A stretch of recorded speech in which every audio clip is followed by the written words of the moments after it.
మీరు మేము మనమందరం కలిస్తేనే ప్రభుత్వమని అందరం కలిసి ఆర్టీసీని అభివృద్ధి చేసుకుందామన్నారు సీఎం రేవంత్ రెడ్డి.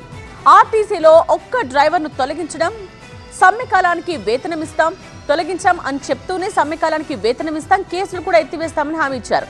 పీఆర్సీ బకాయిల విషయంలో సానుకూలంగా స్పందిస్తామని సూచించిన సీఎం ఈవీ బస్సుల కొనుగోళ్లు, ఆక్యుపెన్సీ రేషియో పెంచే ప్లాన్స్ పై ఆర్టీసీ కార్మిక సంఘాలతో చర్చించారు. తెలంగాణ రాష్ట్ర రోడ్డు రవాణా సంస్థ బలోపేతానికి, కార్మికుల సంక్షేమానికి తమ ప్రభుత్వం పెద్దపీట వేస్తుందని సీఎం రేవంత్ రెడ్డి స్పష్టం చేశారు. 14 ఆర్టీసీ కార్మిక సంఘాల నేతలు జూబ్లీహిల్స్లోని సీఎం నివాసంలో ఆయనను మర్యాదపూర్వకంగా కలిశారు. సంస్థ ఎదుర్కొంటున్న దీర్ఘకాలిక సమస్యల పరిష్కారానికి సానుకూలంగా స్పందించినందుకు, కార్మికుల పట్ల మానవీయ దృక్పథంతో వ్యవహరిస్తున్నందుకు సంఘాల నేతలు సీఎం రేవంత్ కి కృతజ్ఞతలు తెలియజేశారు. రేవంత్ రెడ్డి కార్మికులను ఉద్దేశించి మాట్లాడుతూ, నేను వేరు మీరు వేరు అన్న భావన తనకెప్పుడూ లేదని, మనమందరం కలిస్తేనే ప్రభుత్వం అని తెలిపారు. గతంలో కార్మికులు చేసిన పోరాటాల్లో తాము భాగస్వాములమయ్యామని, కాంగ్రెస్ ప్రభుత్వం రావాలని కార్మికులు బలంగా కోరుకున్నారని ఆయన గుర్తు చేశారు. సంస్థ మనుగడ, గౌరవాన్ని పెంపొందించడానికి కార్మికులు చూపిస్తున్న చొరవను ఆయన అభినందించారు. ఆర్టీసీ కార్మికుల చిరకాల వాంఛలైన కారుణ్య నియామకాలు, బకాయిల చెల్లింపుపై సీఎం సానుకూల నిర్ణయాలు ప్రకటించారు. గత ప్రభుత్వం వదిలి వెళ్లిన బకాయిలను తాము క్లియర్ చేస్తున్నామని, ఇటీవల ఉద్యోగుల కోసం 1000 కోట్ల రూపాయల బకాయిలను విడుదల చేశామని చెప్పారు.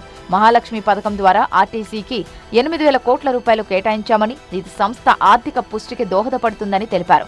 యూనియన్ల ఏర్పాటు, విలీనం వంటి అంశాలపై కార్మిక సంఘాలే ఒక ప్రణాళికబద్ధమైన నిర్ణయానికి రావాలన్నారు. ప్రభుత్వం పీఆర్సీ లాంటి అంశాలపై త్వరలోనే స్పష్టమైన నిర్ణయం తీసుకుంటుందని భరోసా ఇచ్చారు. నేను ఖచ్చితంగా పీఆర్సీ సంబంధించిన డబ్బులు మీకు జమ చేస్తా, పీఆర్సీ ఇంప్లిమెంటేషన్ చెప్పడం జరిగింది. 2 అంశాలు ఏదైతే ప్రభుత్వంలో విలీనమో, అదేవిధంగా యూనియన్లు, దానిపైన ముఖ్యమంత్రి గారు మళ్ళీ మమ్మల్ని నిర్ణయించుకొని చెప్పమని మంత్రివర్గం చెప్పడం జరిగింది. మేము ఈరోజు జేఏసీగా ఒక నిర్ణయం తీసుకున్నాం. ముందు విలీనము ఇమ్మీడియట్లీ ప్రకటించి విధి విధానాలు రూపొందించాలి. ఆ విలీనం తర్వాత త్వరలో ఆర్టీసీలో కార్మిక సంఘం ఎన్నికలు నిర్వహించాలని మేము జేఏసీగా ఇప్పుడు అభిప్రాయపడుతున్నాం.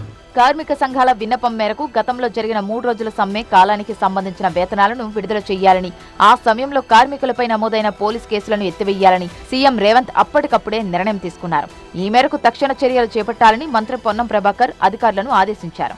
ఆర్టీసీలో ఒక్క డ్రైవర్ను తొలగించమని, ఉద్యోగ భద్రతకు హామీ ఇచ్చారు. 1000 ఈవీ బస్సులు కొనుగోలు చేసి మెట్రోతో అనుసంధానం చేస్తామన్నారు. ఆక్యుపెన్సీ రేషియో పెంచే ప్లాన్స్ పై కార్మికులతో రేవంత్ చర్చించారు. రాజకీయాల ప్రభావానికి లోనైతే సంస్థకు నష్టం జరుగుతుందని హెచ్చరిస్తూ, ఆర్టీసీ యాజమాన్యం, కార్మికుల మధ్య స్నేహపూర్వక వాతావరణం ఉండాలని, సంస్థను కాపాడుకోవడం అందరి బాధ్యత అని సీఎం పిలుపునిచ్చారు.